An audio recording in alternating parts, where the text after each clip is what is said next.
Hi friends.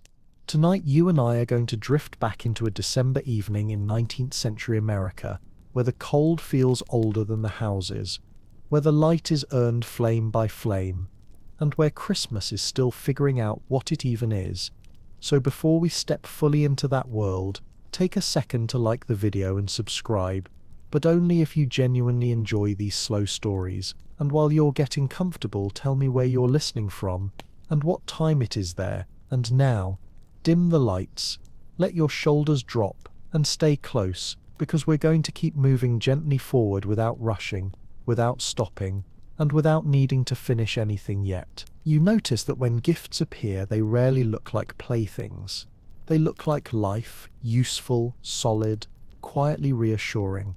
Because in 19th century America, a present is often another way of saying, I see you, I know what you need, and I managed to spare something anyway, which is a small miracle when winter has its hand on every household, tightening supplies, tightening patience, tightening time itself. And so the gifts you find in these homes tend to be practical, even when they're given with tenderness. A pair of wool socks knit by lamplight until the knitter's eyes sting, a scarf made from yarn that might have become something else if the budget had gone another way, a new slate pencil for school, a simple book with pages that smell of ink and careful money, a pocket knife that will be used, a comb, a ribbon, a tin cup, a warm cap that matters more than any toy, because it means fewer headaches from cold air and fewer nights spent shivering into wakefulness. And still, even with all that practicality, you can feel the quiet magic gathering around the act of giving, because usefulness does not cancel wonder in this century. It actually intensifies it. It makes every object heavier with meaning. And you realize that a child can stare at a small wooden horse or a rag doll with the same awe a modern child might reserve for a mountain of shiny boxes, not because the object is grand, but because it arrived against the odds, because it says someone spent time, someone planned, someone withheld a little comfort from themselves and turned it into comfort for you. And that is the kind of enchantment that doesn't need glitter to be real. So you follow the path gifts take in the house, and you see how the ritual forms slowly, unevenly, different in every town and every family, because the rules haven't been fully written yet. And some households favor stockings, those long socks hung near the hearth where warmth lives, and where secrets can be placed without the floorboards complaining, while other households place a small bundle on a chair or tuck something into a child's coat pocket so it will be found later, like a surprise you stumble into. And you notice how the adults move differently on Christmas Eve, softer in their steps, more patient with creaking stairs, because the house itself is not built for stealth, yet they try, because the hiding of the gift is part of the gift, and the silence required becomes its own small ceremony.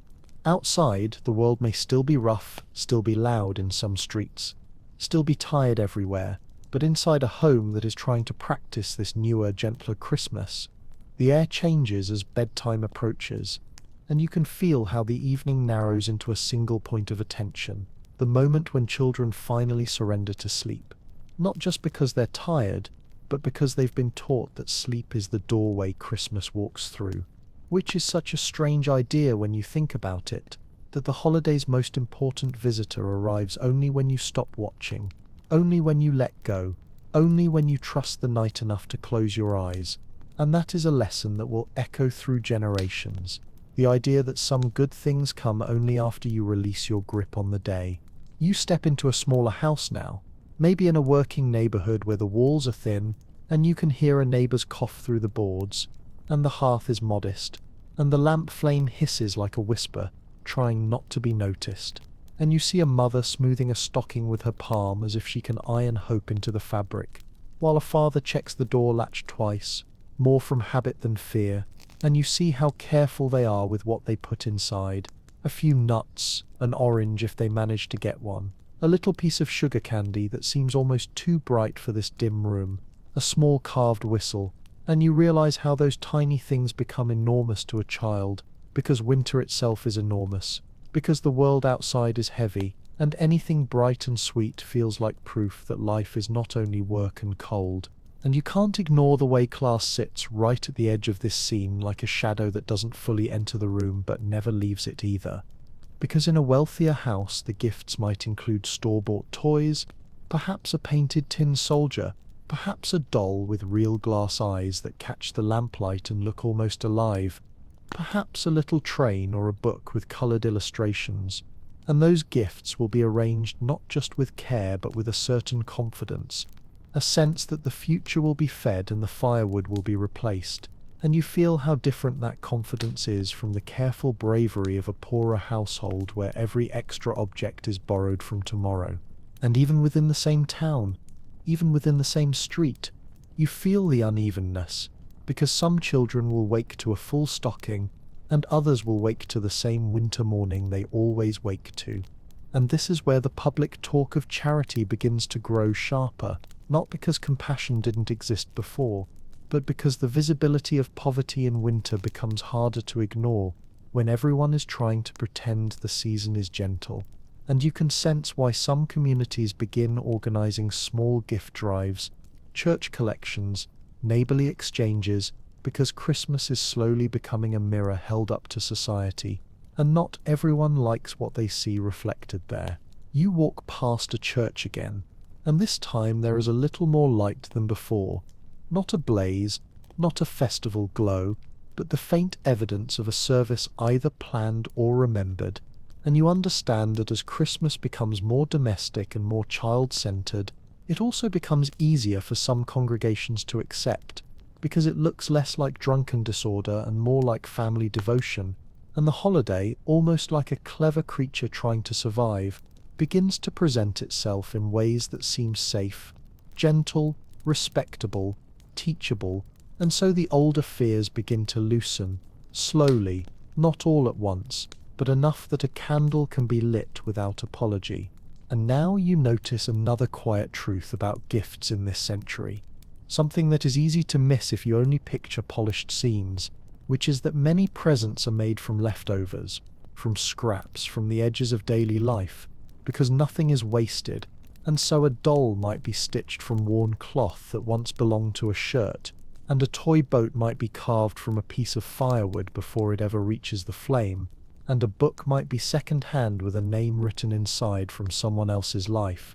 And rather than feeling lesser, these gifts can feel more intimate, because they carry history inside them. They carry the warmth of hands that worked them into being. If you sit very still, you can almost hear the sound of making behind the sound of giving. The late-night snip of scissors, the scrape of a knife on wood, the careful fold of paper, the quiet breath held as someone tests a stitch.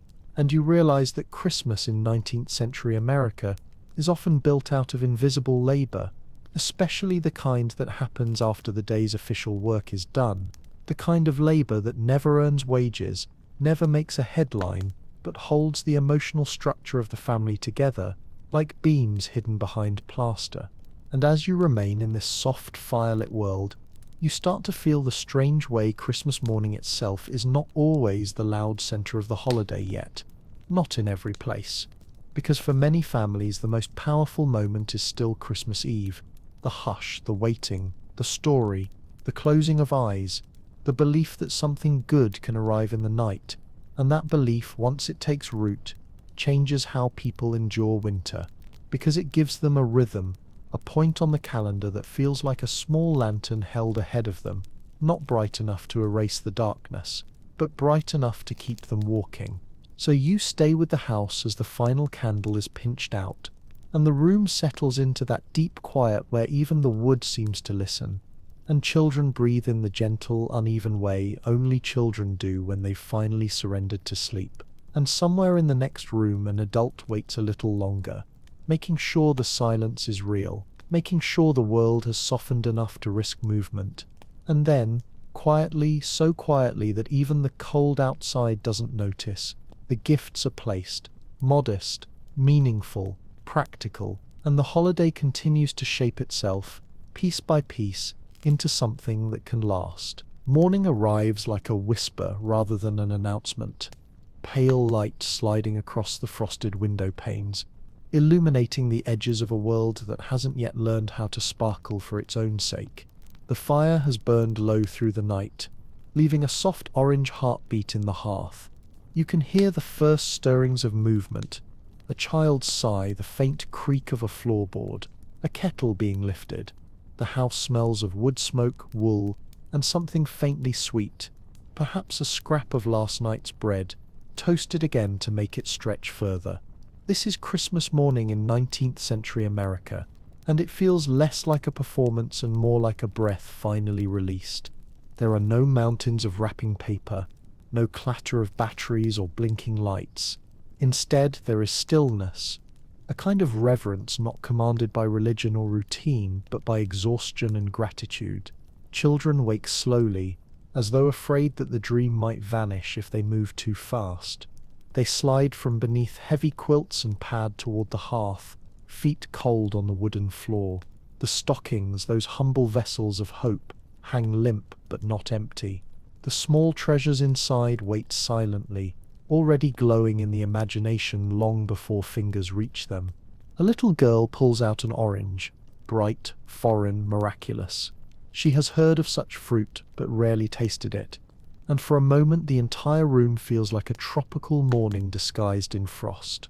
Her brother unwraps a small tin whistle, its notes uncertain but joyful, piercing the hush with something that sounds very close to laughter. The parents watch without interrupting. They smile, but it is a restrained smile, the kind that comes from having measured every expense and still deciding to say yes. You notice that breakfast feels like part of the gift itself. The bread is a little thicker, the butter spread more generously. There might even be jam, dark and sharp, made from fruit preserved during warmer months. The family eats slowly, savoring each bite, speaking in low voices. The conversation circles around practical things, wood supplies, livestock, neighbors, but underneath it all hums the unspoken relief that everyone is still here, still healthy, still together. That is the truest abundance this season offers.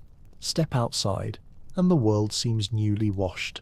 Snow covers the roads unevenly, the tracks of wagons frozen in place, and chimney smoke rises like soft ribbons into a silver sky. You can hear distant church bells, clearer today, more confident. Not every town has them, but where they ring, they do so with a sense of arrival, as though Christmas has finally been admitted into polite society. A few people hurry toward the service, their boots crunching on ice, their breath trailing behind them in clouds. Others stay home, their faith expressed through warmth and work rather than attendance. In the city, things feel different, but not less sincere. Shopkeepers open late, their windows fogged with the heat from stoves inside. A child presses a hand to the glass, admiring a toy they won't own, but somehow that small act of looking, of wanting without resentment, becomes its own quiet ritual. In boarding houses, tenants share coffee and laughter, exchanging bits of conversation as though they were gifts too. A piece of bread offered, a story told. These are the currency of Christmas for people who have little else to trade. By midday, the mood softens into a kind of collective exhale. Those who work through the morning pause for a meal. Those who attended church walk home in clusters, scarves pulled tight, voices lifting in hesitant song. The melody isn't perfectly aligned. It wavers, it falters, but it's honest, and that honesty feels like the point. Christmas here is not polished. It is raw and human, held together by repetition and faith that next year the warmth will come a little easier. Back in the countryside, farms glow faintly against the snow. Smoke curls from chimneys, steady and sure. Inside one of these homes, an elderly couple sits side by side, hands resting near the fire but not touching. Between them, a plate of bread and apples. No feast, no crowd, just memory. They've seen enough winters to understand that celebration is not a fixed shape. Sometimes it is loud, sometimes it is a whisper that simply says we made it again. As afternoon light fades, the world begins to dim into its gentlest self. Shadows stretch across fences, and frost paints the edges of windows with feathery precision. the sky bruises into violet. You hear a dog bark somewhere far off, a door closing, a song beginning again from another house down the lane. It's not rehearsed, not coordinated, but the sounds overlap like the weaving of fabric, loose but strong. You realize then that the magic of 19th century Christmas doesn't live in spectacle.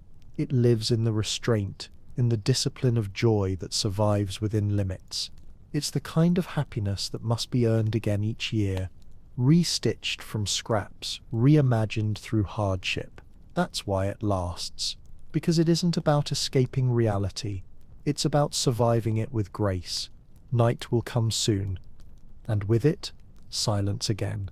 The tree candles, few as they are, will flicker for one last hour before being blown out. Children will fall asleep holding small gifts close to their chests. Adults will tidy the room in near darkness. And outside, the snow will keep falling, erasing footprints until morning. And as you step away from that house, the cold biting at your face, you understand that this quiet Christmas, this careful handmade joy, is not a lesser version of what came after. It is the blueprint. It's the moment when America first began to believe that warmth could be built, not bought, that beauty could survive in simplicity. And somewhere in that fading light, the world learns what it means to wait for wonder, and to find it at last in the humblest of rooms. Evening returns like a memory, slow and deliberate, wrapping the land in its long blue hush. The snow that gleamed white this morning now glows faintly under the moon, soft as candle wax. Inside the homes scattered across this frozen country, fires are coaxed back to life, one ember at a time, and voices begin to gather again. The day's work is done, or at least paused, and a new rhythm settles into the air, quieter, more reflective. You can almost hear the sigh of the world as it exhales the effort of surviving another winter day. Tables are cleared, but not yet wiped down. A few crumbs remain, shining faintly in the lamplight, like tiny stars fallen from a simpler sky. Children grow drowsy, their energy tapering into giggles, then whispers, then silence. Adults lean back, letting chairs creak under the weight of tired bones. Outside, a horse shifts in its stall, its breath steaming in the dark. The sound blends with the slow crack of logs burning, an accidental lullaby. Christmas night in 19th century America feels less like celebration and more like surrender. It's not loud. It's not sparkling. It's a kind of peaceful fatigue shared among people who have worked too long and too hard to perform happiness in grand ways. And yet, in this fatigue, something pure flickers, like the flame on a single candle, small but steadfast. It's the recognition that rest itself is sacred, that stillness can be as holy as song. In one house, a man reads aloud from a worn Bible, his voice rough but gentle. He doesn't hurry through the verses. Each word lands with the weight of repetition, a sound carried through generations. His wife listens, her eyes half closed, her hands folded in her lap. She's heard these lines every winter since childhood, and each year they mean something slightly different. Never more, never less, just shaped by time. When he finishes, no one speaks for a while. The silence doesn't feel empty. It feels earned. Elsewhere, another family tells stories instead. Tales not from scripture but from life. A father remembers the Christmas when the snow buried their door. A mother recalls her own childhood gift, a single doll she shared with 3 sisters. The children listen, faces tilted toward the glow, memorizing details without meaning to. These stories will live inside them long after the adults are gone, changing shape as they're retold, softening at the edges but never disappearing. And beyond the houses, beyond the fences and frozen wells, there are those who spend this night alone. A shepherd tending livestock, a sailor sleeping in a docked ship, a widowed woman watching the fire shrink. Even solitude finds its way into the meaning of Christmas. For them, the holiday is not absence but endurance, a promise whispered rather than shouted. You are still here, and that is enough. You walk slowly down the road between these homes, boots pressing prints into the snow that will be gone by morning. The air smells faintly of pine and smoke, and somewhere in the distance a hymn drifts from an open window, soft, almost uncertain. The tune wavers, catches, then steadies. It's not professional, not polished, but it carries something the grandest choir might envy: sincerity. As the night deepens, frost begins to bloom on the window panes, turning glass into lace. The stars sharpen in the cold. Inside, one by one, lamps go out. The houses shrink into darkness, leaving only the red pulse of coals and the quiet rhythm of breathing. And you realize that Christmas, here and now, has accomplished something remarkable, not through spectacle or abundance, but through its restraint. It has managed to pull people a little closer, slow time a little longer, remind them that they can still be kind, even when the world is unkind. You linger for a moment, unwilling to leave. The snow muffles every sound but your heartbeat, and in that stillness you understand what this version of Christmas truly teaches. That warmth isn't the absence of cold, it's what survives in spite of it. That joy doesn't need to shout to be real. That sometimes the holiest thing a person can do is simply stay awake long enough to feel the quiet settle around them, and to whisper, before the fire dies completely, "Thank you for this night." Midnight deepens, and the cold grows patient. The world has fallen into a hush so complete that even the wind seems to tiptoe. Chimneys breathe slow curls of smoke into a sky the color of iron, and across the countryside the faint pulse of lamplight flickers like scattered embers, each one a small declaration that someone somewhere still believes in warmth. You walk through it quietly, the crunch of snow beneath your boots, the only sound brave enough to interrupt the stillness.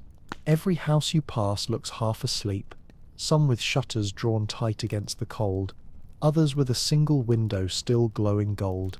You sense that behind each wall there's a different kind of Christmas unfolding, one of gratitude, one of grief, one of ordinary survival. The holiday does not erase difference, it gathers it, gently, as if to say that all stories have a place at the same winter table. Inside one of those houses, a candle guttering low reveals the last moments of wakefulness. A mother adjusts a blanket over a sleeping child, her fingers lingering in the hair for a moment longer than necessary, memorizing the weight of peace before morning begins again. The father, half dozing in his chair, murmurs something, perhaps a prayer, perhaps a promise to fix the roof come spring. The fire burns down to embers, each spark a heartbeat, each sigh of wood another hour passing.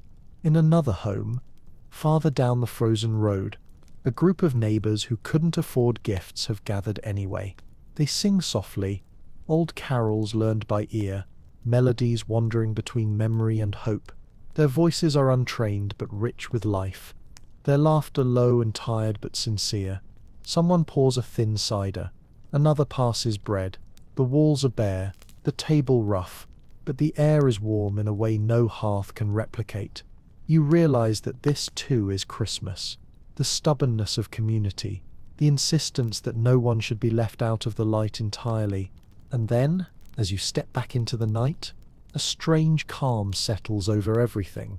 The snow begins again, fine and slow, blurring the lines between road and field, between today and tomorrow. You stop walking for a moment and listen to the faint groan of ice on a distant pond, to the muted heartbeat of a horse shifting in a stable, to the deep rhythm of the earth itself breathing under frost. You realize that the night is not silent because there is nothing to say, it's silent because everything that matters has already been said in the smallest gestures. A fire tended, a loaf shared, a child tucked in. By now the stars have grown sharp, cold fires burning above the darkened land. You tilt your head back and notice how enormous they look without city light to compete with them. The same stars that once watched over shepherds, over sailors, over every lonely traveller who ever tried to make sense of December, the same stars that will look down on every Christmas still to come. And for a heartbeat you feel how time folds in on itself here, how past, present and future seem to breathe together, like three notes of the same song. When you begin walking again, it's not because there's somewhere to go, it's because motion feels like prayer. The cold bites at your face, the snow crunches, and you think of all those houses with their quiet fires, their uneven joys, their fragile peace. You understand now that 19th century Christmas was never about perfection. It was about persistence, about finding meaning in scarcity, about making beauty out of what little you had. And as you finally reach the edge of the sleeping town, you glance back once more. Smoke drifts gently against the moon. A dog barks once, then is silent. Somewhere a door closes. The sound echoes softly, then fades. Christmas has ended for now, but it hasn't gone. It lingers in the air like breath that refuses to vanish. In the faint scent of pine, in the warmth left by cooling ash, in the quiet certainty that by tomorrow the world will begin again. And you keep walking through the snow, the night holding you like a promise, carrying the echo of all those small flickering lights, each one whispering the same simple truth, that even in the hardest winters human hearts find their way back to glow. Dawn returns slowly, like a curtain being drawn open by careful hands. The sky over 19th century America softens from charcoal to pearl, and the world exhales a frost-white sigh. Smoke lifts again from the chimneys, pale and patient, curling into a sky that smells faintly of pine and coal. The snow that fell overnight lies unbroken, except for the tracks of a bird, or maybe a child who woke early and tiptoed outside just to see if the world had changed. It hasn't, not really, but it looks gentler now, as if even winter needs a moment to rest after Christmas night. Inside the houses, people stir. The fires are coaxed back to life. Embers turned carefully until they glow like hidden fruit beneath the ash. Water is fetched, bread sliced, kettles filled. The holiday has passed, but its afterglow lingers in the slow rhythm of morning, the way everyone moves a little more softly, the way laughter still feels possible, even before the day begins. The air inside smells of smoke, candle wax, and something faintly sweet, molasses perhaps, or the memory of apples baked in a cracked iron dish. You watch your father lift the same stocking from the night before and tie it to the wall, not for gifts but for drying. Practical life resumes even where magic once sat. The mother hums without realizing it, the tune half remembered from the night's carols. Children blink sleepily, holding on to scraps of wonder before chores reclaim them. There's wood to bring in, animals to feed, snow to shovel, yet no one complains, not loudly. The warmth of last night seems to have taught them something wordless, that even the smallest pause can be enough to mend the spirit. Out in the street, you pass a milk wagon, its wheels frozen into ruts from the day before. The driver waves, his breath puffing clouds that dissolve as quickly as they form. Towns are waking, bells marking hours again, factories coughing back into rhythm. But for this one morning, the noise feels slower, as if industry itself has remembered to whisper. Storefronts glimmer faintly through frosted glass. Some still have wreaths hanging crooked on their doors. Someone sweeps a step clear of snow. Someone else pauses just to watch their breath drift upward, smiling for no clear reason. The day after Christmas in this century carries a quiet humility. There is no rush to return, no grand sales, no noise to chase away the silence. Instead, people move through their routines with a softness earned from shared effort. They've lived through another December, and that means something. The cold no longer feels like an enemy. It feels like a teacher reminding them of what endurance costs and what it gives back. In the countryside, smoke marks the horizon in thin grey lines. A farmer walks the fence line, scarf wound tight, boots sinking into snow that sparkles where sunlight touches it.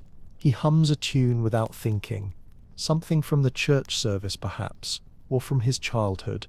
In his pocket he carries a scrap of paper folded many times, a note from a neighbour, a few words of thanks for a loaf of bread shared yesterday. He'll keep it there until spring, a small proof that kindness travels farther than sound. By afternoon, the sky brightens enough for the snow to glisten blue-white, and the air tastes clean, like the start of something. Families open doors to let out the smoke and let in the light. You hear brooms sweeping, dogs barking, and somewhere a hammer tapping, a roof being mended already. The world is moving again, steady and unhurried, and as evening comes, the light fades gently, sliding across rooftops and fields like a hand smoothing a blanket. The day closes not with ceremony, but with quiet satisfaction. Another year is nearly gone. Another winter has been met head-on. People gather again by their fires, not to celebrate, but to live, to talk about weather, to share tea, to listen to the logs settle and crack.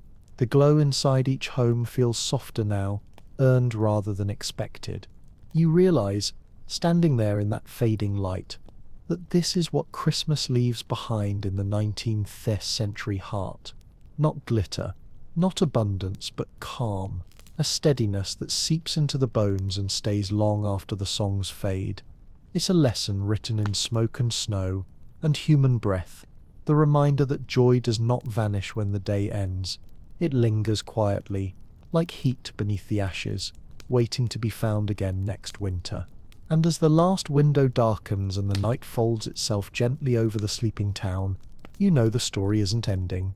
It's simply resting, like the people who lived it, until the next December returns with its familiar promise that warmth, no matter how fragile, will always find its way back through the cold. The year begins to lean forward. The last days of December feel slower, stretched thin between what has ended and what has not yet begun. Snow piles against fences and rooftops, softening every line until even the sharpest corners of life look gentle for a while. The world seems to move on tiptoe, careful not to disturb what little peace has settled after Christmas. In 19th century America, these days between holidays are not yet called a season. There are no sales, no parties, no fireworks in waiting. Only the quiet business of continuing. The same hands that hung wreaths now mend clothes, stack wood, and count the last of the candles. The rooms still smell of pine and smoke, but the garlands are already fading to brown. Life folds back into its familiar rhythm, though something subtle has changed. You can feel it in the way people speak more softly, in the way they pause before stepping outside, as if the hush of Christmas night has left a mark on their throats. A farmer in Vermont sharpens his tools by the window, the rasp of steel blending with the wind's whistle. He thinks of the letter he meant to send but hasn't yet, the one thanking a neighbor who lent him flour during the coldest week. In his silence there is gratitude, clumsy but sincere. Farther south, a family in a small town gathers around the same table where they ate their Christmas meal. This time for planning, what to plant, what to sell, what debts to clear. The candle burns lower than before, but its light still finds their faces, lined and steady. Children, meanwhile, carry the afterglow longer. You see them outside in wool coats that smell faintly of smoke, tracing shapes in the snow, playing at stories they barely understand. Santa turned to traveler, angels turned to clouds, gifts turned to pebbles and sticks. The holiday has already become memory for them, but memory in a child's mind does not fade. It transforms. It will return years later when they are grown, without warning, in the smell of oranges, in the sound of a match-catching flame. By New Year's Eve, the last greenery has been taken down. The tree, if there was one, has dried to a brittle whisper. Some families burn it for warmth, watching the needles flare in brief, bright bursts, sparks climbing like confessions into the dark. Others carry it outside, leaving it in the snow where it looks strangely human, bowed and tired. It is not sadness that fills the air, but something quieter, a kind of acceptance that beauty to matter must end. The churches ring again, this time not for Christmas but for closing the year. Bells sound across valleys and towns, their echoes drawn out by cold air. In one home a woman pauses while darning socks and listens, eyes unfocused. She thinks of those she lost and those she still has, and the difference between the two feels smaller than it once did. In another, a man lifts a mug of cider toward the fire and whispers a single word, perhaps thank you, perhaps please, and the flame bends as if in reply. Midnight arrives without ceremony. No fireworks split the sky. No crowds shout to the heavens. There is only the low hum of wind and the slow ticking of clocks. Families are asleep. Dogs dream. The year turns quietly, unnoticed except by those still awake enough to feel it, those who sense that time does not really restart. It just keeps unfolding like snow across an open field. When morning comes, a pale light seeps through the frost. The first dawn of the new year looks almost identical to the last of the old one. Yet something in the air feels different, lighter. A man steps outside to feed his horses and watches his breath rise into the pale blue. He doesn't call it hope, not out loud, but it's there all the same, faint as the sun behind the clouds, steady as the sound of a bell fading over snow. And you, standing in this quiet turn of time, understand what these people knew instinctively, that Christmas was never meant to be an escape from hardship. It was meant to remind them that warmth, however brief, could still be made by hand, that gratitude, even whispered, could outlast the storm. The story of their winter doesn't end in celebration. It ends in continuation. Fires will burn, fields will freeze, and life will keep moving forward, one steady breath at a time. And somewhere in the hush of a cold January morning, the promise of Christmas still lingers, small, stubborn, and alive, like a single ember refusing to go out. Winter deepens. The calendar has turned, but the season itself refuses to move on. Snow lies in uneven layers over the fields, thin in some places, heavy in others. The way memory settles unevenly across a life, the air carries that metallic stillness that only the coldest mornings know. Chimneys rise into the pale sky like slow black strokes on white paper. In towns and farms alike, the year has begun again, though no one quite feels ready for it yet. In 19th century America, January does not sparkle with resolution. It creaks back into motion. Roads harden to ice. Wagons groan. The rhythm of work returns not with enthusiasm but with endurance. And yet, underneath that routine, there lingers something gentler, a faint echo of the warmth that flickered at Christmas. You can feel it in the way people greet each other, in the way a stranger might still hold a door open, in the way voices soften at dusk. The holiday's light has faded, but its afterimage remains, like the warmth of a hand after it leaves yours. Inside a farmhouse, morning begins with the slow ritual of keeping heat alive. The fire is coaxed back from its sleep, fed splinters, then logs. The mother kneels before the stove, hair loose, face lit by embers. The father ties his boots, checks the weather through the frost-rimmed window, then sighs, an old habit, half prayer, half preparation. The children pull on heavy coats still damp near the cuffs, the smell of smoke clinging to everything. They have already learned that winter asks more than it gives. Breakfast is quiet but not somber. The clatter of spoons, the scrape of chairs, the faint sound of the wind testing the shutters. The meal is simple, porridge thick with yesterday's milk, bread toasted over coals, a little sugar if fortune allowed. Still, it feels enough. Each bite carries the kind of gratitude that does not need words, the kind that lives in the rhythm of shared survival. In town, shopkeepers lift the shutters with stiff fingers. Frost blooms on glass like ghostly ferns. The newspaper still speaks of storms, of shortages, of prices climbing, but no one reads with surprise. A man huddles near the corner stove of a general store, stamping his boots. He jokes about the cold, the same joke every year. The laughter that follows is thin but genuine. Humor, like fire, is kindled daily here. Travel is slower now. Mail arrives late, if at all. Trains halt behind snowdrifts. Yet letters continue to be written. Careful, deliberate lines on thick paper, folded neatly, and sealed with wax. Many of them still carry the language of the season just past. I hope your Christmas was peaceful. May the new year be kind. These phrases, worn smooth by repetition, are small bridges across vast distances. They mean I remember you. By mid-afternoon, light has already begun to fade.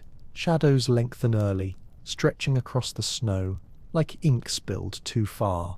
The air cools sharply again. Families gather before supper, the day's work trailing behind them like a slow melting frost.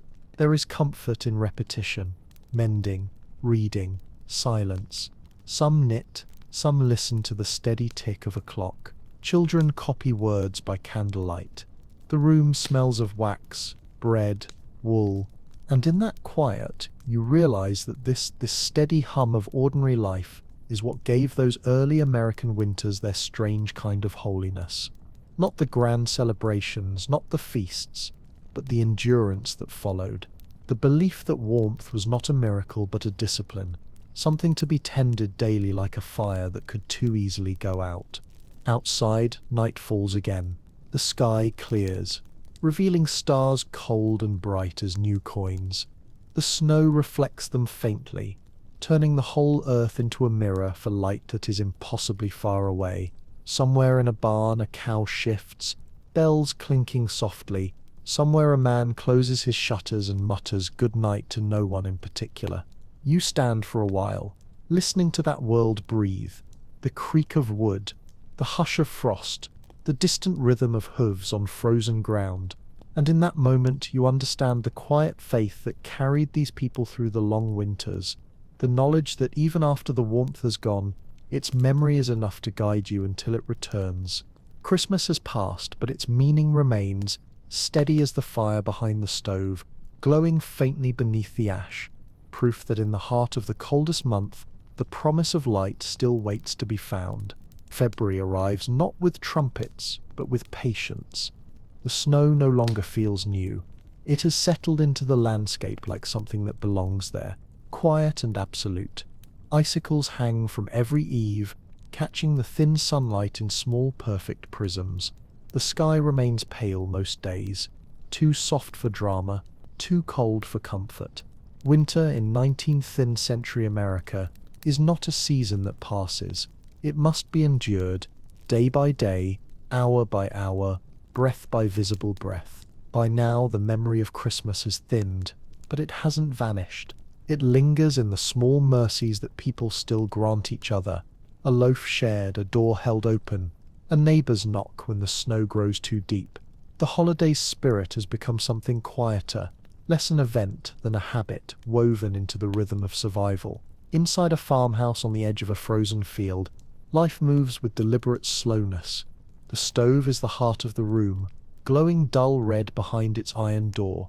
A pot simmers endlessly, filled with whatever can be stretched to last: barley, onion, maybe a scrap of salt pork.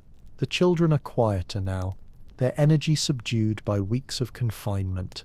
They sit near the fire, reading the same books over and over, tracing the pictures with soot-darkened fingers.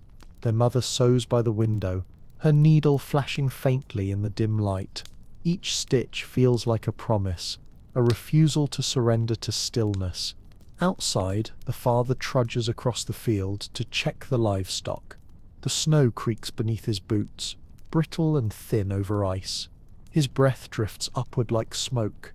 The barn door sticks when he opens it, and the air inside is warmer, heavy with the smell of hay and life. He moves slowly, not because he is old, but because winter demands slowness. It punishes haste. The animals watch him without alarm, their patience matching his own. He pauses for a long time beside them, listening to the sound of his own breathing, the steady rhythm of the world refusing to stop. In town, things are no easier. Coal is scarce, so is money, windows stay shuttered to conserve heat. Yet the local church, cold though it is, opens its doors on Sundays. People gather not out of comfort, but defiance. The pews creak, boots scrape against wood, breath fogs the air. The hymns sound different in the cold, thinner, sharper, but somehow more sincere. You can tell that belief here is not about joy or spectacle. It's about perseverance, about finding meaning in repetition, even when the warmth of meaning feels far away. By mid-afternoon, frost has crept up the inside of the windows. Light fades early again. Supper is served in near darkness, candles flickering, shadows stretching long across the walls. The room feels both small and infinite, as if the night outside could swallow it whole but chooses not to. After the meal, stories return, not the grand ones of saints or soldiers, but smaller tales, a neighbour's kindness, a childhood memory, a dream half forgotten. These stories, too, are a kind of fuel. They keep the silence from becoming too heavy. Sometimes, when the wind dies, you can hear the world breathing again. The distant crack of ice on the river, the low groan of trees shifting under snow. The sound feels ancient, as if it comes from beneath the ground itself. People in this century do not talk much about loneliness. They simply live beside it, as one might live beside the cold.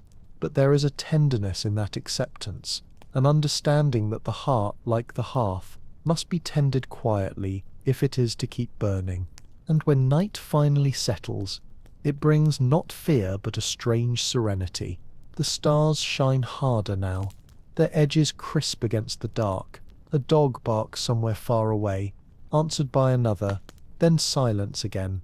You watch a single chimney still smoking long after all others have gone dark, and you realize someone inside that home is still awake, feeding a fire perhaps, or watching it fade, or simply waiting for dawn. This is winter as it truly was. Long, demanding, honest. A season that strips life to its bones and asks what remains when comfort is gone. And what remains, you find, is remarkable. Endurance, love, faith in the morning. The same quiet light that flickered on Christmas still glows faintly beneath the ash. It has not gone out. It never really does. When you finally turn to leave the farmhouse, your boots leaving prints that the wind will soon erase, you carry with you the lesson these people already know by heart, that even in February, when the cold seems endless, every small warmth is holy, and every light, no matter how dim, is worth guarding. March arrives like a sigh, half thaw, half memory. The snow begins to retreat in thin, uneven lines, revealing patches of frozen earth, dark and bruised from months without sun. The air no longer cuts, it lingers instead, damp and uncertain. You can smell change before you can see it.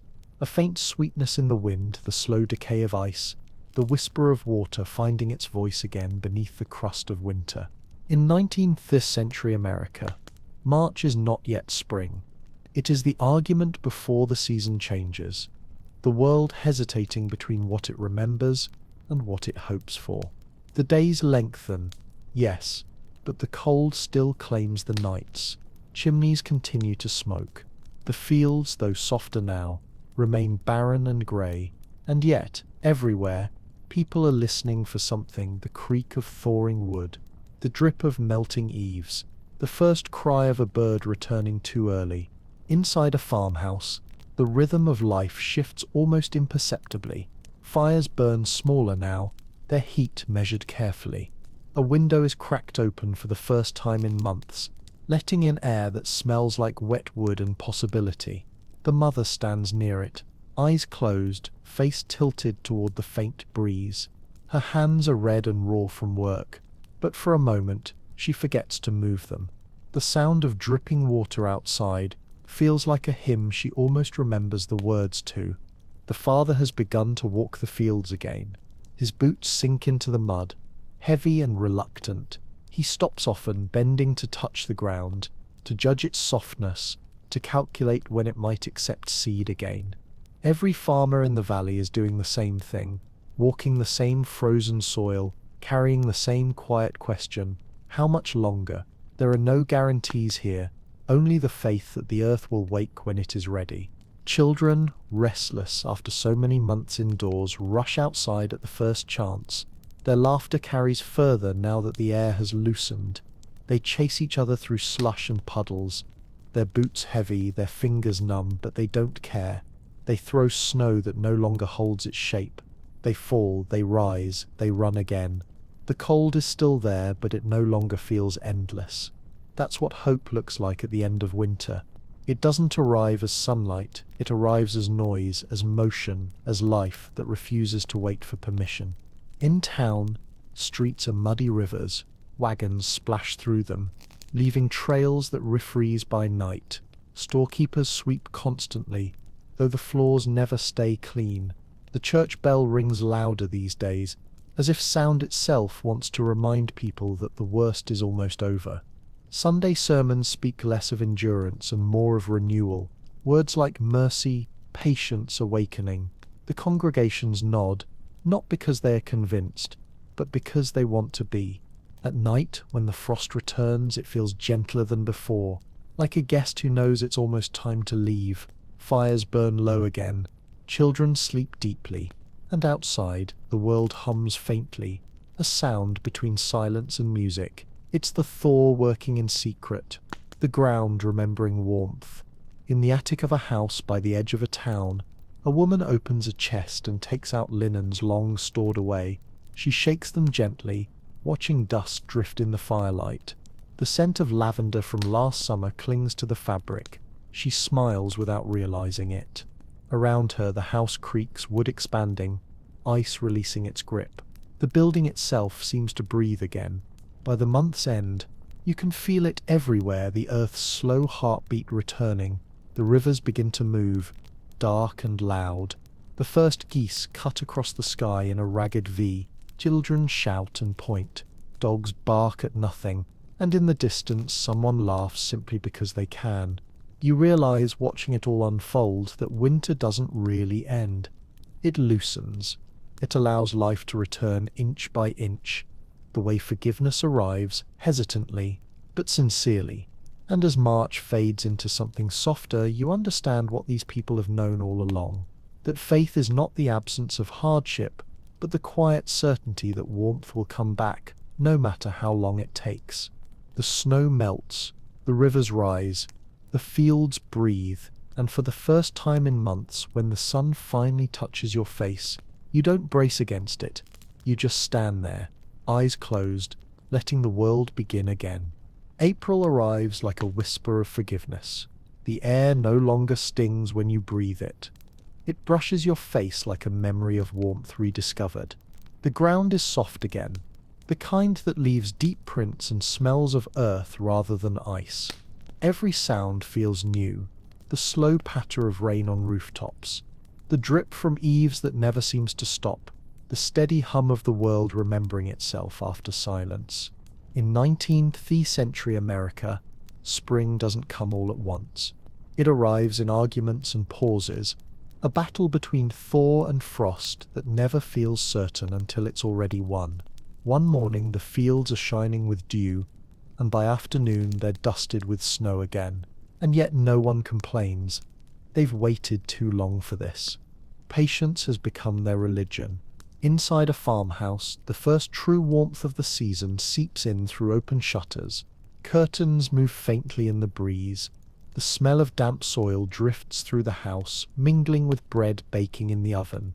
A child stands by the door, staring out at a world no longer buried, clutching a handful of seeds given by her father, small, hard things that somehow contain summer inside them. The simplicity of that faith, the belief that life will return if you only plant it, feels as miraculous as any prayer. Outside, the earth is waking. Farmers kneel in muddy fields, hands deep in the ground, turning over clods that steam faintly in the morning light. They don't speak much. Their movements are reverent, deliberate. The rhythm of the plough is its own kind of hymn, a sound older than language. You can hear it from the road, the scrape, the breath, the pause. Work begins again, not as punishment, but as renewal. In town the streets are chaos. Mud, horses, laughter. Windows that stayed dark all winter are open now, airing out months of soot and breath. Children run barefoot through puddles, their shouts echoing between buildings. Shopkeepers stand in their doorways, faces lifted toward the pale sun. The first flowers, violets maybe, or snowdrops, appear between stones and fences, small and defiant. No one planted them, yet everyone takes credit when they bloom. Evenings stretch longer now, refusing to end too soon. Lamps are lit later, and in that lingering light families linger too, on porches, in fields, by fences. Supper tastes different, not because of the food, but because of what it means they've made it through. Potatoes roasted in new butter, onions fresh from the cellar, bread soft and steaming. Every bite feels like a celebration disguised as habit. Rain comes often, sometimes gentle, sometimes furious. It beats on roofs like drumming fingers. It fills barrels, it turns roads to rivers. But no one curses the rain.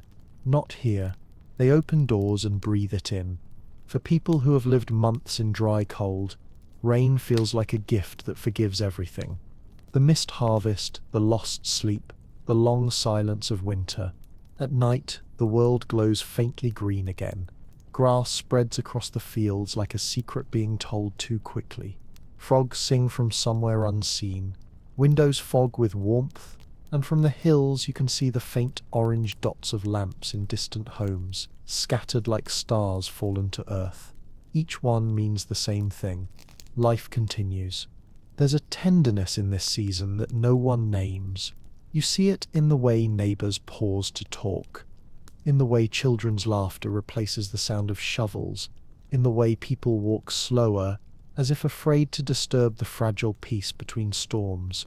The same hands that once split wood now plant gardens. The same hearts that endured February's cold now soften at the sight of rain.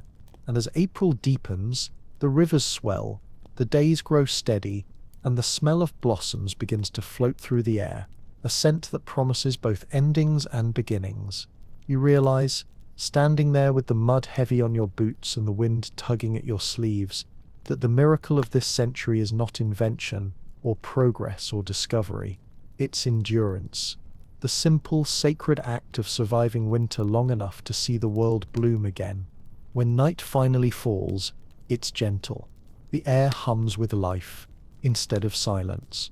Crickets begin their quiet chorus, and the moon hangs low, soft and wide, like a lantern watching over the rebirth of the earth. And as you listen, you understand what every farmer, every child, every soul in this century knows by heart, that no winter, however cruel, can keep the spring from finding its way home. May opens like a hymn you've known all your life, but only now remember the words too. The world has changed so gradually that you almost didn't notice it happening. The snow disappearing, the air softening, the mornings beginning not in silence but in birdsong, but now it's unmistakable. The trees have come back to life in one great surge of colour, the fields are wet and shining, and every road smells of rain and earth and things growing faster than the eye can keep up with. In 19th century America, this is the month when exhaustion turns into relief. The rhythm of survival gives way to motion. Every village, every farm, every family begins to rebuild, to repair, to plant. The barns open wide again. Chickens wander through the mud. Horses stamp their hooves impatiently, ready to pull ploughs rather than sleds. For the first time in months, people can leave their doors open, trusting the air not to punish them. You walk through a small town and see it everywhere. Renewal written across every face and fence. The blacksmith's fire burns bright again, not just for necessity but for pride. The tailor hangs dresses outside to air them, their colours dulled by winter dust but still beautiful in the light. The baker's window fogs with steam, the smell of yeast floating through the street like a promise. You realise how quiet these places must have been in January, and how alive they sound now, even without music. In the countryside, the world is busier but no less tender. Women kneel in gardens with baskets of seed and handfuls of hope, pushing them into the soil with the same care they would give a newborn child. Men mend fences, sharpen tools, and look toward the horizon with that cautious optimism born from seasons that have tested them too many times to count. Children, finally free from the weight of coats and stillness, run barefoot through grass that's damp and bright as glass. Their laughter doesn't echo. It belongs here, part of the landscape, carried by the wind over hills and streams. At night, the air cools again, but it no longer hurts. The smell of lilac drifts through the cracks in every window, soft and impossible to ignore. Families sit outside longer than they should, watching fireflies spark along the edge of fields. Someone hums a tune, another joins, and suddenly the evening fills with voices that don't need instruments to sound complete. This is what peace sounds like. Not silence, but life unfolding gently. There is work still. Endless work. Spring planting is a race against time. Tools break. Weather turns, hands crack and bleed, but the difference now is choice. The labor feels alive. People work not because they must survive, but because they can build again, because creation has returned to the world. The same hands that once dug through frozen earth now press seeds into soil that answers back. You pass a church on a Sunday morning, doors open, light pouring through. The hymns inside spill into the street like water, full of gratitude but not triumph. These are not people celebrating victory. They are people thanking the earth for mercy. The pastor speaks of patience and renewal, of what it means to begin again. And outside, wildflowers bloom between gravestones, as if even death needs to be reminded that it doesn't get the last word. By mid-May, the rivers run full and fast, swollen with melted snow. Farmers watch them carefully, praying they stay in their banks. Bridges creak under the weight of wagons loaded with grain and timber. And yet, even with danger near, the world feels forgiving. The air is heavy with pollen and sunlight. Everything smells like the future. At dusk, when the day's heat fades and the frogs begin their songs again, you find yourself standing on the edge of a field. Fireflies pulse in slow rhythm above the grass, and the stars answer them one by one. The wind carries the faint scent of smoke, of bread, of lavender, of work well done. Somewhere, a child laughs in their sleep. Somewhere else, a barn door swings on its hinges and closes itself with a soft final click. And in that moment you understand why people of this century hold on to faith so tightly, not because they are naive, but because they have lived through too much cold not to believe in warmth when it comes. May doesn't erase the winter, it redeems it. It turns every hardship into soil, every sorrow into seed. As the night deepens, you look up and see that the stars seem closer now, almost low enough to touch. The earth breathes differently. The world feels lighter, and for the first time in what feels like forever, you let yourself believe what everyone in the 19th century hopes quietly in their own way, that maybe this year the harvest will be enough, and the light will stay. June comes quietly, like someone opening a window before dawn. The chill is gone, but the air still remembers it. Everything smells of green, grass, leaves, riverbanks, damp wood. The world that just months ago seemed half asleep now hums softly, a kind of living music made from wind, water, and insects. The sky is larger, the days longer, and time itself feels slower, as though the earth has decided to stretch after too long curled in on itself. In 19th century America, June is not a month of leisure.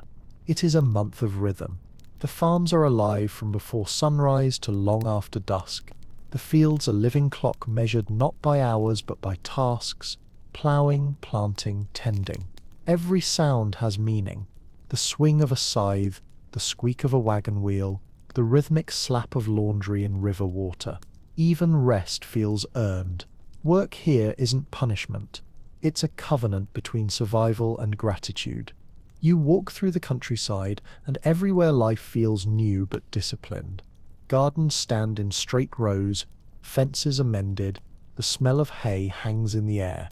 The people moving through this landscape know its language by heart. A farmer's hand brushing wheat, a woman shaking a rug out of a window, children chasing chickens between the sheds. All of it adds up to a season that breathes.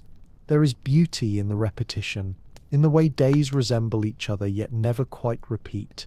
Evenings in June are a slow surrender. The sky glows for hours before night finally takes it. Lamps are lit later and later. Supper drifts toward dusk. Families sit outside, shirt sleeves rolled up, skin smelling of sun and sweat and soap. Fireflies rise from the grass like sparks escaping the earth. Someone tells a story. Someone else half listens, eyes fixed on the horizon where the last light lingers. In these quiet moments you realize that this life, hard, measured, steady, is not dull, it's deliberate. In towns too, summer has arrived. The markets are louder, fuller, stalls overflow with strawberries, onions, milk cooled in shallow basins of water. The air smells of horses, yeast, and rain. Women carry parasols, men tip their hats. Children dart between carts, sticky-fingered and laughing. Even in the city's noise, there's a sense of patience. Everyone knows the heat will come soon enough, and they're learning how to meet it halfway. At night, windows stay open, curtains billow like breath. Crickets replace conversation. The world slows into the rhythm of long light and soft dark, of effort and ease. And though the work continues, always continues, there is something gentle in how people move now. The urgency of survival has been replaced by the steadiness of maintenance. The worst is behind them, and that changes everything. You pass a river at sunset. Children wade in the shallows, their laughter carrying across the water. A woman kneels to wash clothes, the fabric glimmering silver in the light. A man fishes from the bank, quiet and patient. Behind them, the hills glow gold and green, the same way they have for centuries. You realize that this balance between motion and calm is the heart of the season. Summer does not rush. It unfolds. Inside one house, the evening meal is nearly done. Bread crusts remain, cider glasses half empty, a hymn hummed under someone's breath. The windows are open, and the curtains move like slow tides. A dog lies near the door, twitching in sleep. The fire in the stove has gone low but not out.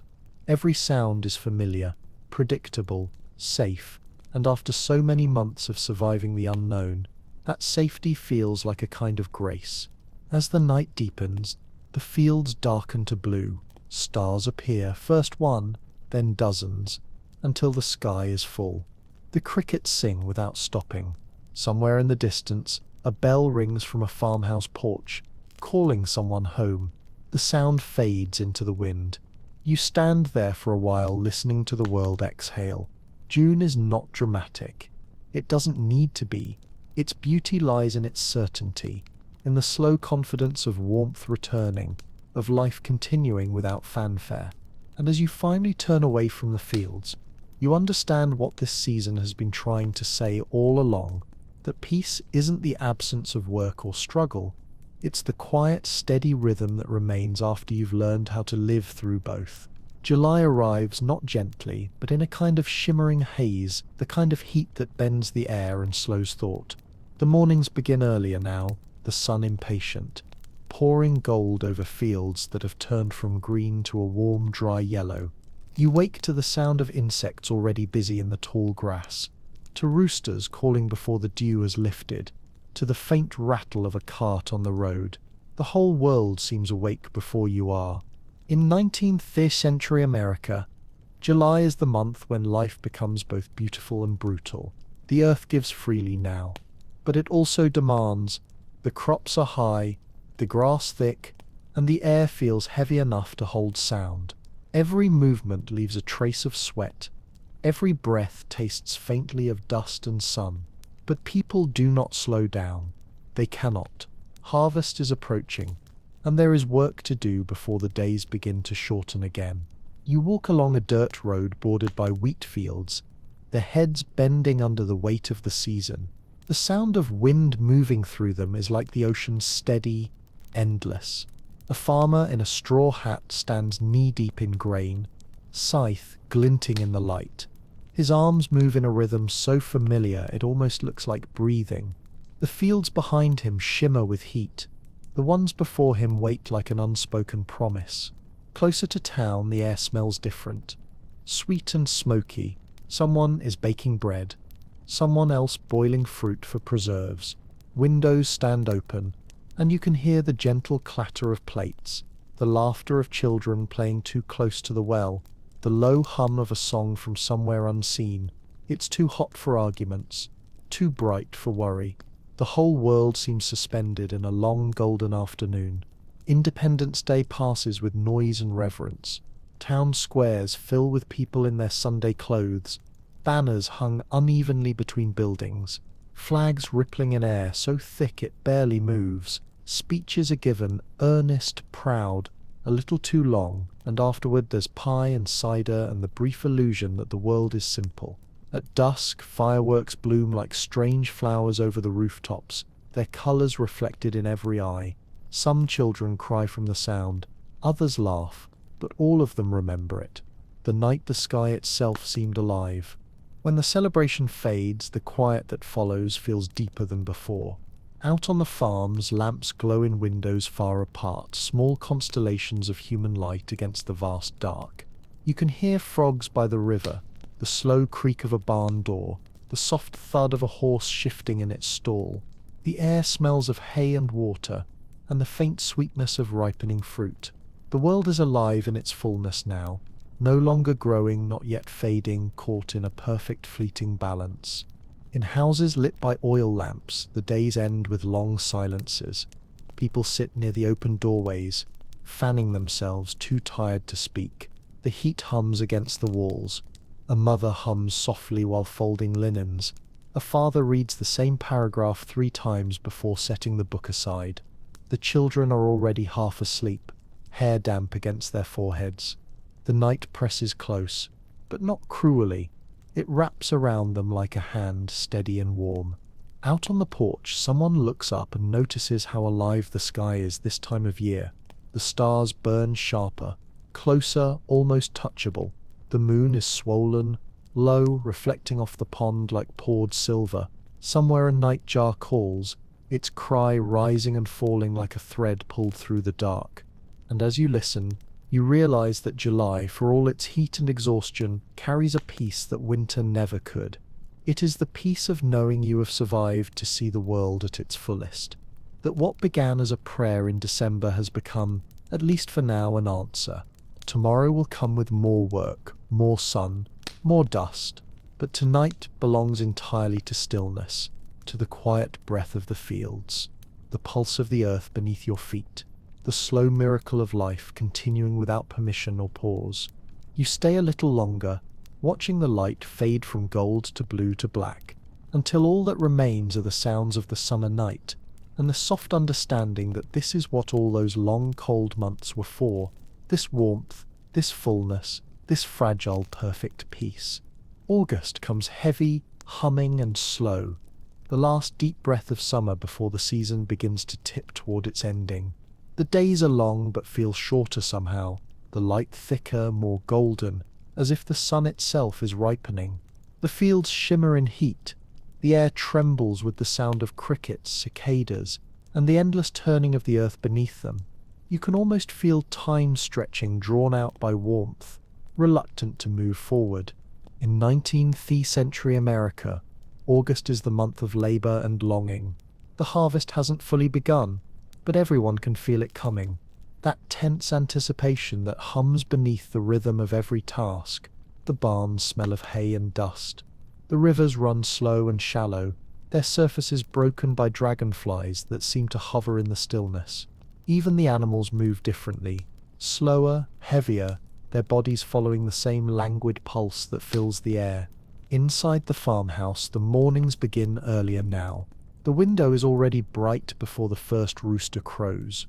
The mother moves through the kitchen in bare feet, her dress gathered at the hem, hair tied up loosely to keep the sweat from her neck.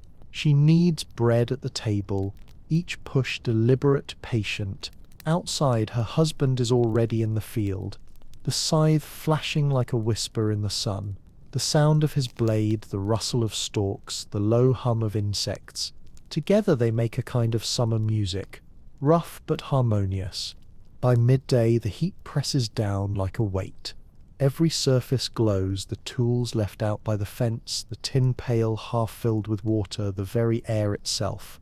Children sit in the shade of the porch, faces sticky with peach juice, bare legs streaked with dust. A dog lies at their feet, breathing slow, tail flicking once in a while to keep the flies away.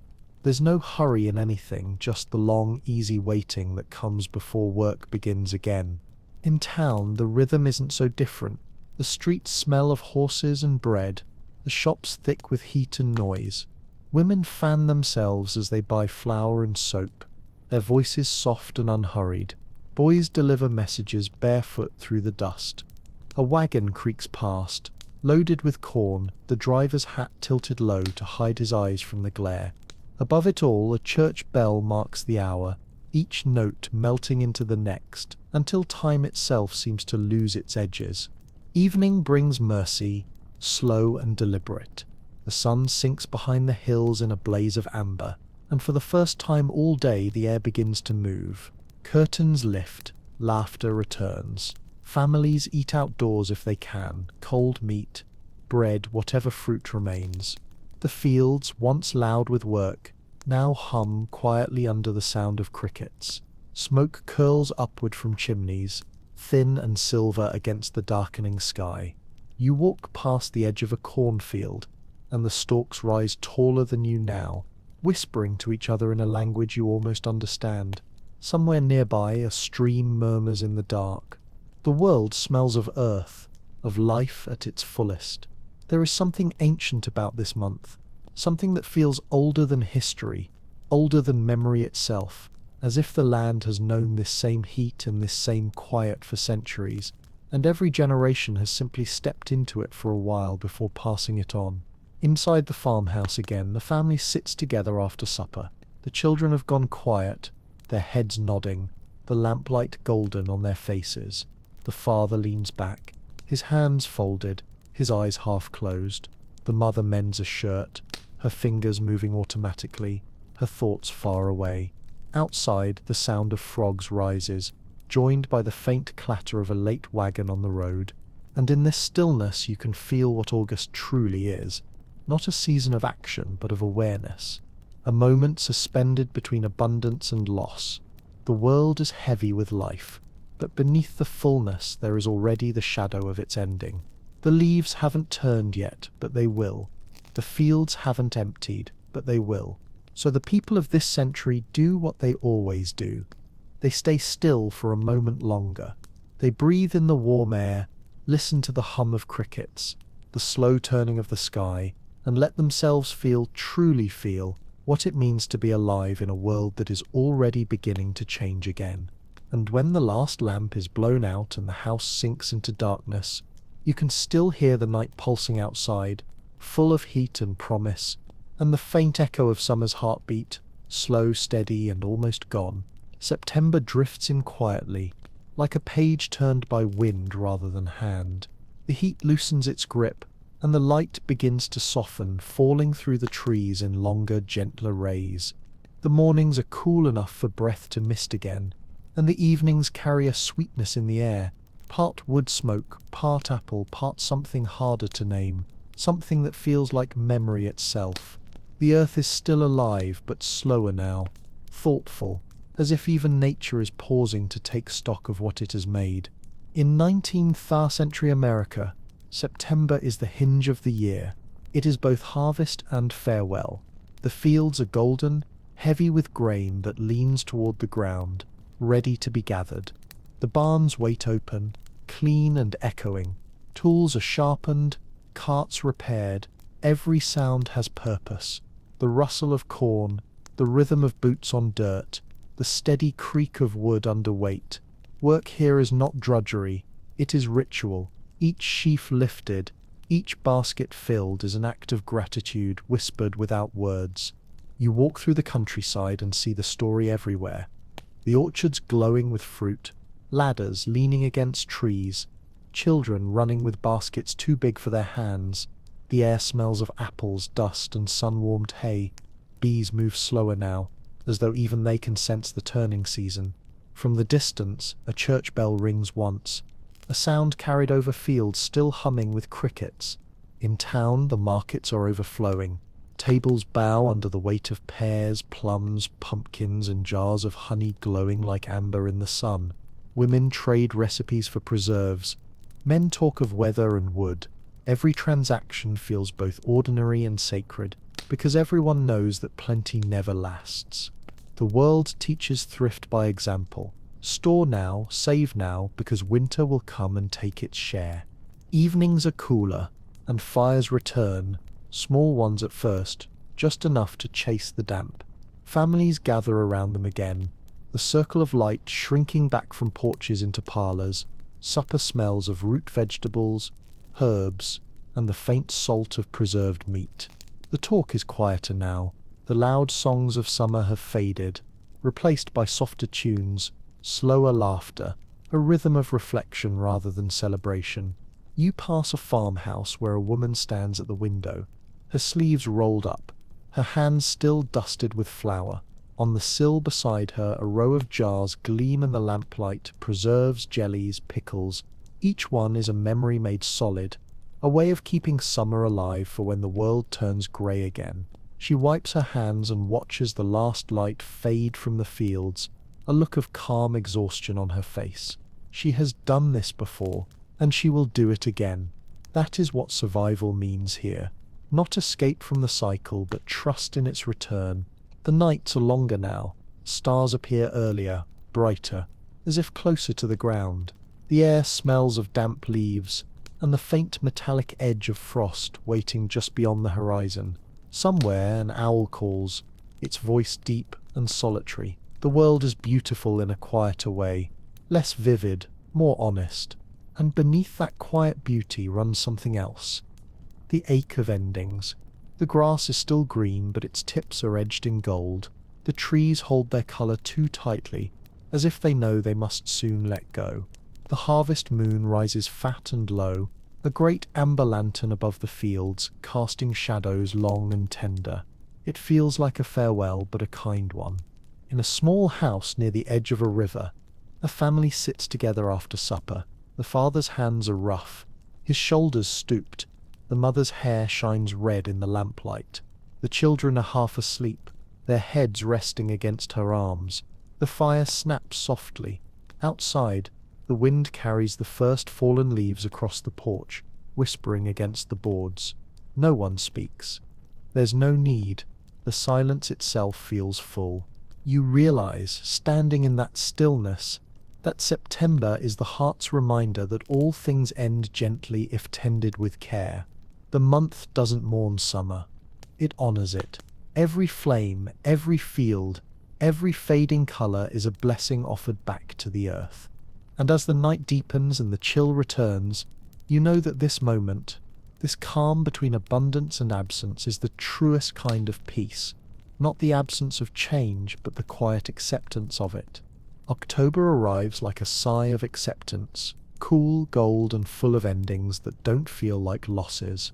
The mornings are misted now, and the ground glistens faintly when the first light touches it. Trees stand like torches across the hillsides, their leaves burning in every shade of amber and rust. A final flare before surrender. The air smells of smoke and apples and damp earth. Even the wind seems gentler, as if afraid to disturb the fragile beauty of what's left. In 19th century America, this is the month when people begin to turn inward again. Fields lie bare, their work complete. Barns are full, granaries sealed, and every cellar smells of earth and preservation. The world feels satisfied in its weariness. You can hear it in the rhythm of the days. Slower, more deliberate, each task done with the quiet knowledge that it may be the last before the snow. Inside a farmhouse, the fire has returned to the heart of life. Its warmth pulls people together, softening the silence between them. The mother mends a coat near the light, her needle flashing like a heartbeat. The father sharpens tools by the door, preparing them for their long winter sleep. The children sit on the floor, carving apples into thin slices that will dry near the stove, the scent filling every corner of the room. Outside, leaves drift past the window, falling soundlessly to the ground that will soon forget their color. At night, the world grows still in a way that feels almost holy. The moon rides low and wide, spilling silver over the roofs, turning frost into quiet fire. The sound of the crickets has faded, replaced by the distant bark of a dog, the creak of a tree, the faint sigh of wind through the fields. And somewhere in that hush, you can feel time itself slowing, pausing to listen before another year begins. You walk once more through the town you've visited all year. The streets are softer now, the air colder, the market stalls are empty. Windows glow faintly behind curtains, each one a small lantern against the dark. Smoke rises from chimneys in long grey ribbons, carrying the same message skyward from every home. We are still here. And it's true. They are. The farmers, the mothers, the children, the weary, and the hopeful alike. They have survived another turning of the year. They have seen hunger and heat and cold, and still they stand in the fading light, grateful not for ease, but for endurance. As you reach the edge of the last field, you stop. The trees move gently in the wind, and for a moment the world feels infinite. The same stars that watched over them in January watch now, unchanged. The same breath that froze in February steams softly in October's glow. The same earth that slept through March now prepares to rest again. Everything circles back, and that is its quiet miracle. In the end, Christmas, spring, summer, and harvest were never separate things. They were one long conversation between the earth and those who tended it. One long heartbeat carried through seasons of silence and song. And as the final leaves fall, you realize that history itself is not made of grand events or loud days, but of these moments, small fires, tired hands, quiet prayers whispered into the cold. You turn toward the house where the light is waiting, the door half open, the warmth spilling out to meet the dark. Behind you, the wind moves through the bare fields one last time. Ahead, the promise of another winter and another beginning.